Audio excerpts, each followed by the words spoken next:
Do you ever fantasize about being killed? Never.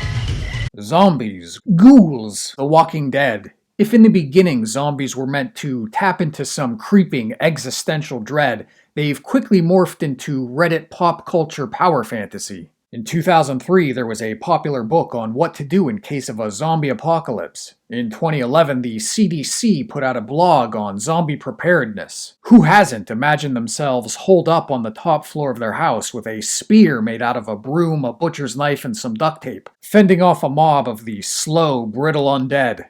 Zombies allow the weak to imagine themselves as strong. You can see it most clearly in something like The Walking Dead, where a 9-year-old girl can puncture a zombie's skull like it's made of wet cardboard. Zombies have become a safe form of violent ideation, a get-out-of-jail-free bloodlust against something that looks human but which the rules and the norms of the zombie movie dictate is not. Where good God no, you would never kill your wife or your neighbor. If they did ever turn into a zombie, you would immediately do what you had to do. There's a reason why the good old boys at the end of Night of the Living Dead seem to be having so much fun. I think zombies hold a unique appeal to the outcast or the antisocial in that they're the only monster that almost always ushers in some sort of broad societal upheaval. The expectations of civilization are lifted. The only thing that matters are your wits and your gumption.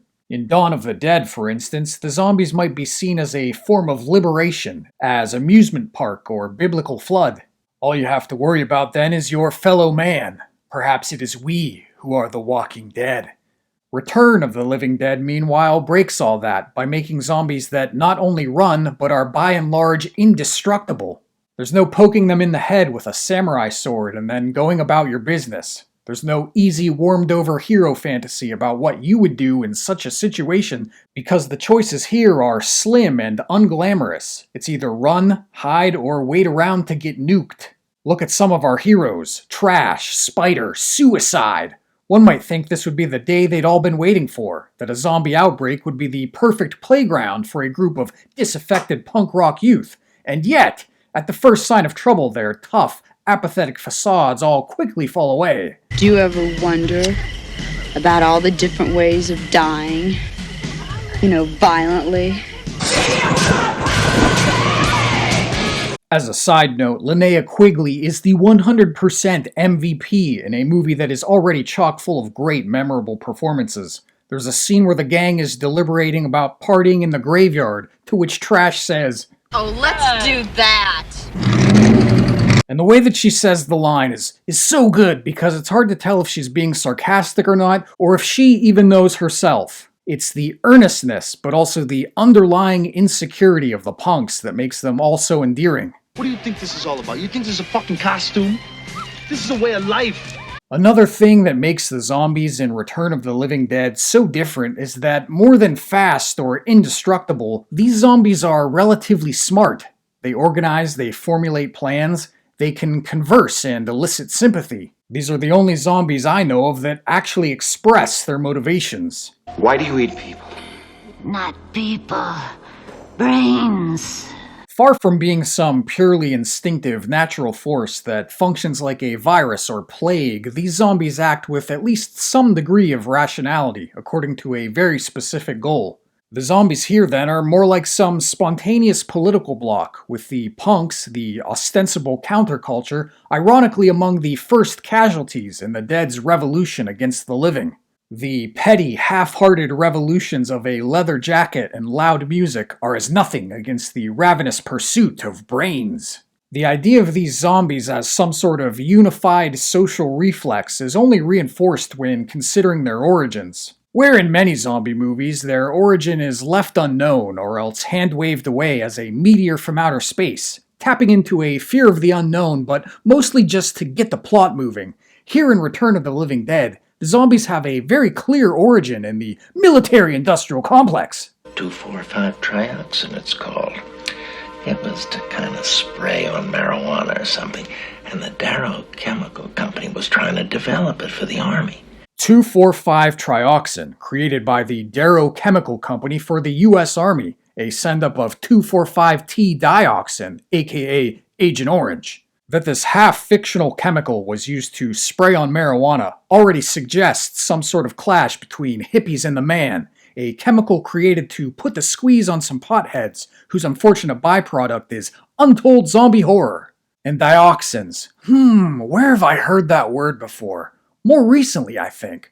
Where was it? Oh, I remember now.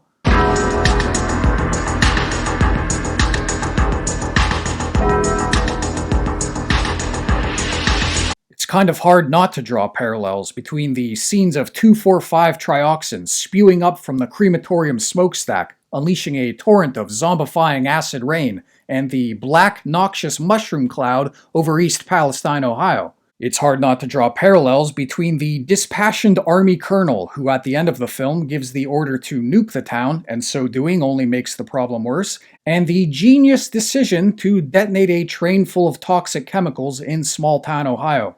It's hard not to see the colonel in the negligent lackadaisical response to the aftermath of the disaster. The zombies in Return of the Living Dead might then be seen as either the social or environmental response to a country's ongoing ecological war against its own people, the deadly, preferably unexamined byproducts of a industrialized civilization coming home to roost. Even if the zombies might not be particularly eloquent or complicated in their goals,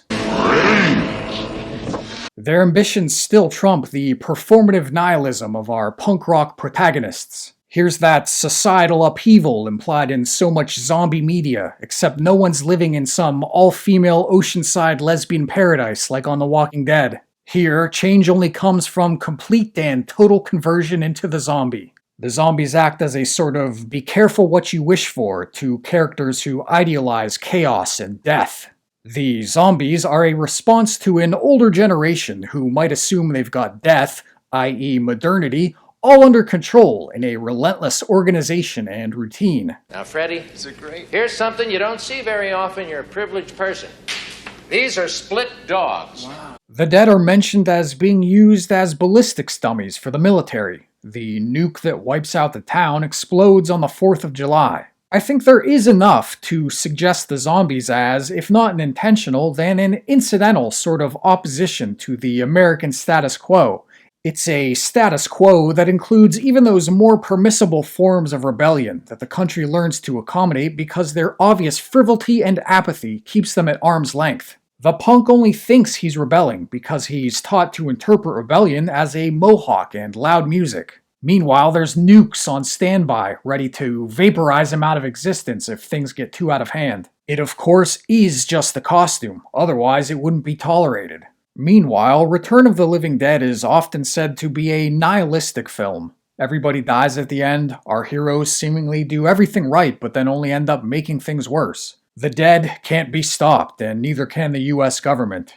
Our heroes are ultimately powerless, the complete opposite of the popular zombie power fantasy. That, in large part, is why the movie is so daggone funny, is how dark it all is. Then again, the movie does suggest something positive in the sort of intergenerational cooperation between the punks and the old men. Sure, they do bicker occasionally, but where in Night of the Living Dead the bickering devolves into all-out infighting, here, despite their differences, the gang manages to function as a relatively cohesive unit. I wonder if The Blob might have been an influence, a movie which has a similar through line of rowdy teens working together with the more straight-laced adults. There are scenes that are more reminiscent of Scooby-Doo as they are George Romero. But again, there's also this idea of the zombies as a sort of rebuttal to nihilism. You can chop them up, you can nuke them, but they just keep coming, just as insatiable and single-minded as ever. The zombies might be the rebuttal to a nihilistic youth, to a nihilistic government. The hardest thing to burn is the heart, says Ernie, while working the crematorium oven.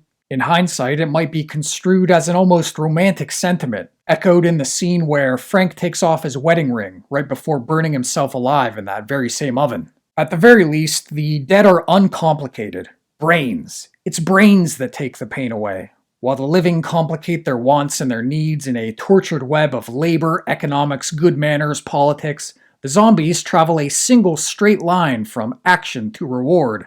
What happens when the brains run out? Who knows? Maybe like most revolutions, the revolutionaries begin to eat themselves. Maybe the appeal of revolution isn't in any sort of permanence, but in the simple revolting.